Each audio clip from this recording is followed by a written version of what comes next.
빛을 향해 서 있는 자에게 그림자는 항상 뒤에 있고, 빛을 등지고 서 있는 사람에겐 그림자가 항상 앞에 있습니다. 행복소망입니다. 오늘은 만남과 사랑에 대한 이야기를 이제 시작하도록 하겠습니다. 행복이란 정말 무엇일까요?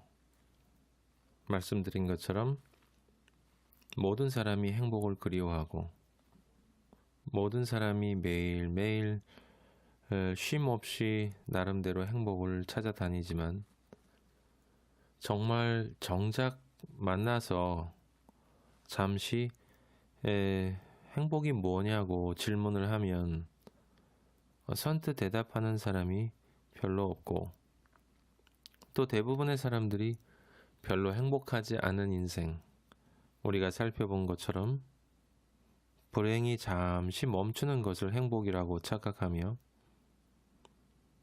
행복이 잠시 멈추는 것이 불행이라는 그 진리를 모르는 채 살아가고 있습니다.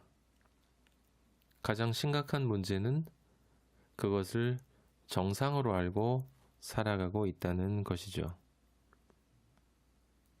하지만 단 한 번 태어나서 단 한 번 살고, 또 단 한 번 이 세상과 이별하는 우리 한 사람 한 사람은, 여러분 한 사람 한 사람은 너무나 귀하기 때문에 행복한 것이 당연히 정상이어야 한다라고 하는 것입니다. 불행이 비정상이에요. 그냥 그렇게 살아가는 것도 사실은 정상이 아닌 것이죠. 비정상이 숫자가 많아지면 정상처럼 보일지는 몰라도, 만약에 두 눈을 가지고 똑바로 보는 것이 분명한 정상이라면, 아무리 애꾸눈이 많다 하더라도 정상은 정상인 것입니다. 그러면 정말 우리가 그렇게 그리워하는 행복이 과연 무엇인가 라고 하는 거예요. 사실 누구나 다 아는 것 같지만, 말씀드린 것처럼 잘 모르고 있다라는 거예요. 근데 참 신기하지 않습니까? 잘 모르고 있다 하면 분명히 그걸 찾아야 할 텐데, 정확히 그것이 무엇인지 아는 것이 먼저이어야 할 텐데, 정말 중요한 그 문제는 뒤로 제쳐놓고 일단 앞에 있는 무엇인가를 끊임없이 충족시키고 해결하기 위해서 움직이는 게 우리 인생이다라고 생각을 해보면 참 암울하기도 하고 암담하기도 하다는 것이죠. 마치 달리기 경주를 하는 사람들이 어디까지 어디로 뛰어가는지도 모른 채 그냥 일단 달리고 보자라고 하는 것처럼, 매 순간순간마다 누군가가 나타나서 나에게 그 길을 이야기해 주겠지라고 기대하지만, 중간중간에 나타나는 사람들 역시 찾고 있는 사람들이고, 그 사람들도 착각하고 있는 그 행복감의 삶 속에서 누군가를 이용해서 나의 행복감을 늘리려고 하는 사람들이기 때문에, 사실 그래서 모든 사람들이 우왕좌왕하고 있는 것입니다. 지금 우리나라의 현실을 보듯이 말이죠. 어디로 가야 하는지 누가 그 길을 이야기해 줄 수 있는 것인지, 사실 확실한 것은 아무것도 없습니다. 서로가 잘못한 것을 발견하는 것은 쉽죠. 왜냐하면 어차피 인간은 다 완전하지 않은 존재이기 때문에, 나름대로의 뭔가 문제점을 가지고 있기 때문에 상대방 안에서 잘못을 발견하는 것은 쉽습니다. 누군가가 또 엄청나게 큰 잘못을 저지르면 그것을 극대화시키고 부각시켜서 얼마든지 나의 잘못은 묻어버릴 수가 있어요. 문제는 이 세상에 이 온 우주의 진리 이 말하면 또 우스운데 어쨌든 이 세상을 흐르는 변하지 않는 진리가 하나 있는데 그건 인과율이라는 것입니다. 원인이 있으면 반드시 결과가 있다라고 하는 것이죠. 무슨 일을 저질렀으면 그것을 다른 사람들이 인정하는 그 결과로 나아가지 않는다 하더라도 나 개인의 삶 속에선 반드시 그 결과를 받는다는 것입니다. 지금 말씀드리는 건 그냥 법이나 이런 사회 규칙을만을 이야기하는 것이 아니라요. 그거보다 더 중요한 것이 있지 않습니까? 네, 어떻게든 세상은 지나갑니다. 네, 프랑스 혁명도 있었고요. 영국, 미국, 수많은 국가의 인류 역사 속에 얼마나 많은 혁명들이 있었습니까? 세상을 정말 정의롭고 평등하고 진정 인간이 각 모든 사람 하나하나가 존경받는 그런 세상을 만들 수 있을 것이라고 하는 이 장밋빛 희망을 넣어주는 혁명이 한두 가지가 아니었죠. 그런데 중요한 것은 지금 전 세계의 현실입니다. 양극화와 고실업, 환경은 망가질 대로 망가졌고 지구에 있는 전체 핵을 한 번에 폭파하면 이 지구를 40번을 날려버릴 수 있는 전쟁 무기를 우리 스스로 만들어 놓고 어딘가에 저장해 놓고 있습니다. 그런 생각들을 하면 참 암울해요. 그런데 그건 현실이고 그건 세상이고 그런 상황 속에서도 우리 행복소망 식구들은 그리고 누구나 인간은 누구나 다 자기 스스로 자신의 삶의 행복이 무엇인지에 대한 진지한 고민이 있어야 하고 그 안에서요. 그리고 정말 그것을 찾아내야 하는 책임감, 자기 자신에 대한 그러한 부분을 가져야 하지 않을까 생각합니다. 우리는 인간관계에서 서로 많은 잘못을 옳고 그름을 이야기하고 죄와 무죄를 이야기합니다. 그런데 말씀드린 것처럼 우리 인간은 결국 자신이 하는 일에 대한 결과를 받아들여야 한다라고 하는 것이고 그런데 그거보다 더 중요한 건 바로 그렇기 때문에 결과를 받아들여야 하기 때문에 다른 사람을 향한 것이 아닌 나 자신을 향한 행위의 결과가 너무 중요하다는 것입니다. 그건 무슨 뜻이냐면 제가 여러분에게 우리 한 사람 한 사람이 너무나 소중한 존재라고 말씀을 드렸습니다. 그러면 내 자신이 범할 수 있는 가장 큰 죄는 무엇일까? 요즘에 나라가 시끄러운데 뭐 대통령이든 장관이든 누구든 많은 사람들에게 피해를 주는 모습을 보고 있습니다. 그런데요, 내가 범할 수 있는 죄 가운데 가장 큰 죄는 다른 사람을 향한 것이 아니고요. 바로 나 자신을 향한 것입니다. 무슨 말이냐? 나는 절대적 일회성과 대체 불가능성의 존재로 태어났으니 단 한 번 사는 삶을 행복으로 채워야 하는데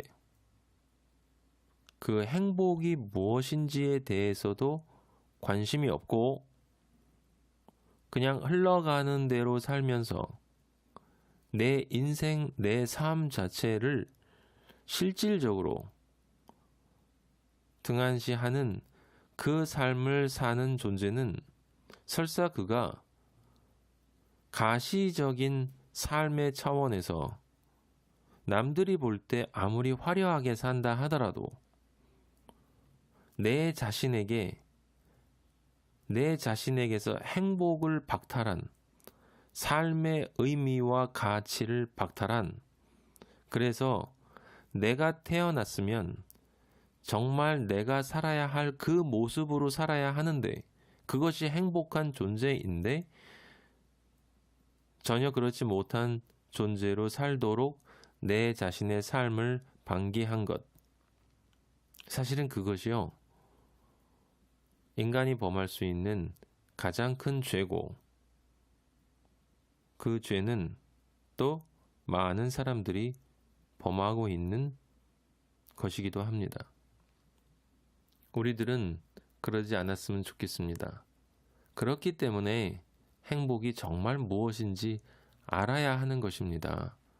모르는데 어떻게 찾을 수가 있고, 찾지 않는데 어떻게 방황할 수가 있고, 방황하지 않는데 어떻게 수정할 수가 있고, 수정하지 않는데 어떻게 고칠 수가 있고, 고치지 않는데 어떻게 정확히 그 길을 갈 수 있겠습니까?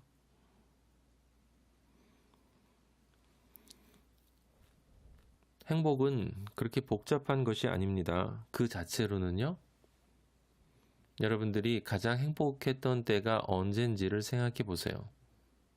형태와 모양은 다르지만요, 사실은 모두 다 한 가지 공통점을 가지고 있어요. 그 공통점을 보여주는 그림이 바로 클림트의 그림입니다.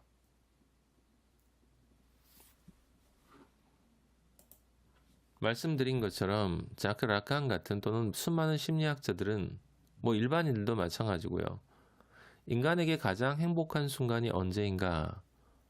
라고 질문한다면 그때는 바로 어린 아기가 엄마의 젖을 먹고 엄마의 가슴에 포근히 안겨서 새끈새끈 잠을 자고 있는, 사람들이 흔히 말하는 천사와 같은 모습이라고 하죠. 실제 그렇습니다. 어린아이에겐 왜 행복이냐면 일단 어떠한 스트레스도 없습니다. 어떠한 염려도 없습니다. 그리고 생각해야 할 것들도 없습니다. 무념무상의 경지에서 만족한 상태로 아무런 스트레스도 없이 평안의 존재로 가장 포근하고 따스한 그 존재 안에 묻혀 있기 때문입니다. 맞습니다, 여러분. 이 어린아기의 이 모습이 행복입니다. 우리가 눈으로 볼 때 그렇습니다.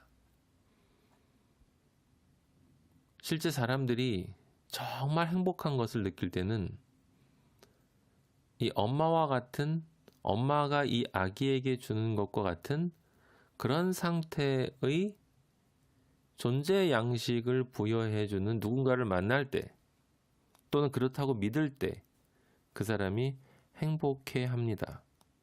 이성을 만나거나, 아니면 수많은 돈 속에 파묻혀 있거나, 아니면 거대한 권력을 만끽하고 있거나, 올림픽의 금메달을 향유하고 있거나, 어떤 것이거나, 바로 그 순간에는 아무 걱정이 없습니다.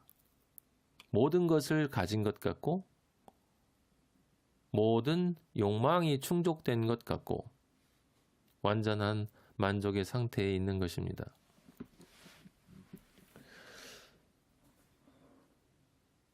이제 이 어린아기와 같은 행복이 무엇인가를 생각해 보도록 하겠습니다. 여러분, 이 어린아기가 행복한 이유는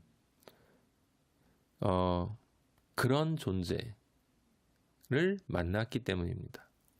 그래서 만남입니다. 행복은 바로 이런 사랑을 나에게 줄 수 있는 존재와의 만남입니다. 다시 한번요. 행복은 바로 이런 사랑을, 이런 행복감을 나에게 줄 수 있는 존재와의 만남입니다. 행복은 만남입니다.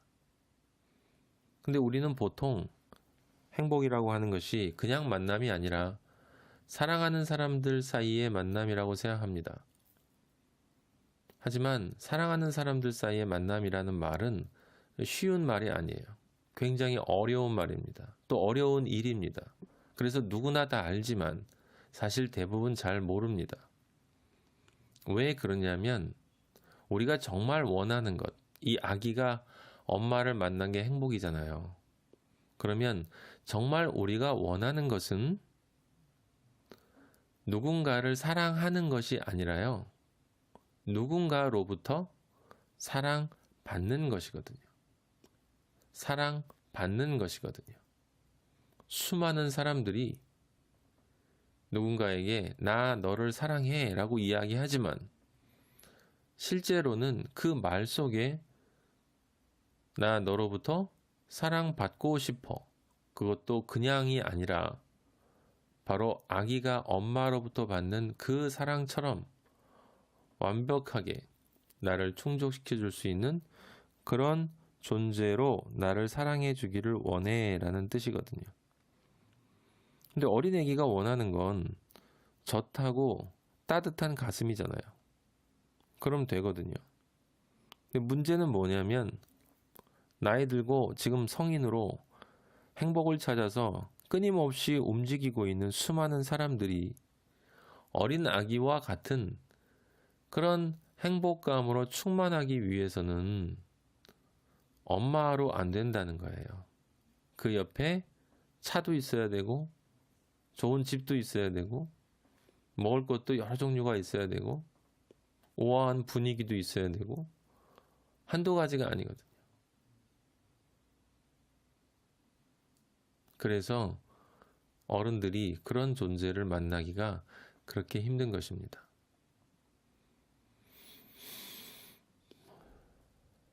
무슨 말입니까? 일단 이 세상에 태어난 이상, 태어난 후에 우리가 그 베르테르의 슬픔이나 그 안나 까레니나나 글루미 썬데이에서 본 것처럼 수많은 사람들이, 거의 대부분, 모든 사람들이 그런 존재를 찾습니다. 하지만 그 소설이나 영화들에서 보는 것처럼 대부분 만나지 못하고 그렇게 살다가 간다는 것이죠.